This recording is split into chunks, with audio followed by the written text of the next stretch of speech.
Hello guys, welcome back to Bottle Handicraft channel. जों दिनै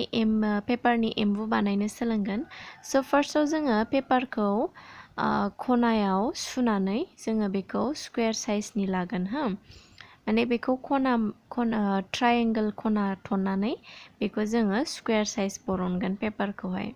नोंथांमोनाथ' already मिन्थिखागौ जानांगौ. ओमफ्राय जेथ' एक्सेस पेपार थागोन ना बेखौहाय जोङो गारगोन. माने हानानै लागोन आरो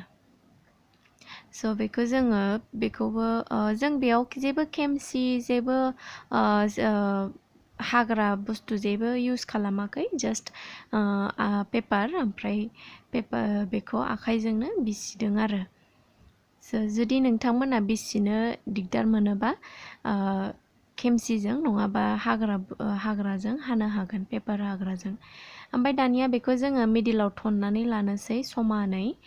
बियो स्क्वायर साइज ओंखारबाय नालाय दाना बेखौ जोङो गेजेराव थननानै लाबाय दानिया बेखौ खनाजों आरोबाव थनबावनोसै नोंथांमोना जिथ' नुगासिनो भिडिअ'आवहाय बेखौ जोङो एखे साइजआवनो आरोबाव फारसेथिंजायबो थननानै लानोसै ट्रायंगल साइजआव ओमफ्राय फारसेथिंनाय जाबाय दानिया आरो फारसेथिंजायनिखौबो सेम प्रसेसआव जोङो बेखौ थननानै लानोसै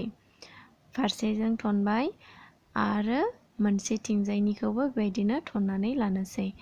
जेब्ला थनो लोगोफोर बेखौ एसे मोजाङै प्रेस खालाम पेपारखौहाय जाहाथे दागा मोजां थायो दानिया जेथ' बेखौ जोङो ट्रायंगल शेपआव जोङो बेखौ आरोबाव थनगोन आच्छा जों बेखौ फारसेथिं थनबाय फारनैथिंबो जोङो सेम प्रसेसआवनो जोङो बेखौ खालामलांबाय थागोन बेबायदि दानिया बेखौ जोङो गोजौ फारसे थनखो हरनोसै मोननैखौबो मोननै थनखांबाय आरो फारसेथिंजायनिखौबो एखे गोजौथिं थनखोनानै लानोसै मोननैखौबो स' टटेल जों मोनब्रै थनबाय दानिया जोङो आरोबाव बेखौ गाहाय फारसे थनख्लायबावनोसै खनसे हा मोनब्रैखौबो स' बेयो जोंनि मा जाखो एम्बुनि आथिं थ' बेखौ जोङो आथिं बानायगोन नुबायना लोगोफ्रा एसे सेम नुदोंना दानिया जों बेखौ बेलथायनानै गाहायनि पेपारखौ जोङो एसे थननानै लानोसै साजोंजाय ओमफ्राय आरो साइडनिखौ जोङो थननानै लाबावनोसै फारनैथिंजायनिखौबो एम्बुनि महर फैहांबाय दा दानिया जोङो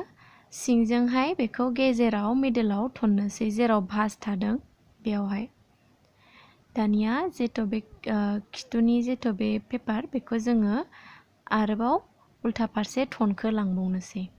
बेखौ मोजाङै प्रेस खालाम जेसेबां हागौ एसेबां गोरा प्रेस खालाम लोगोफोर पेपारखौहाय स' जोंना एम्बुआ रेडि जाबाय दाना बारनोसै स' बेबायदिनो नोंथांमोननि थाखाय आं मोजां भिडिअ लानानै फैबावगोन स' thank you for watching bye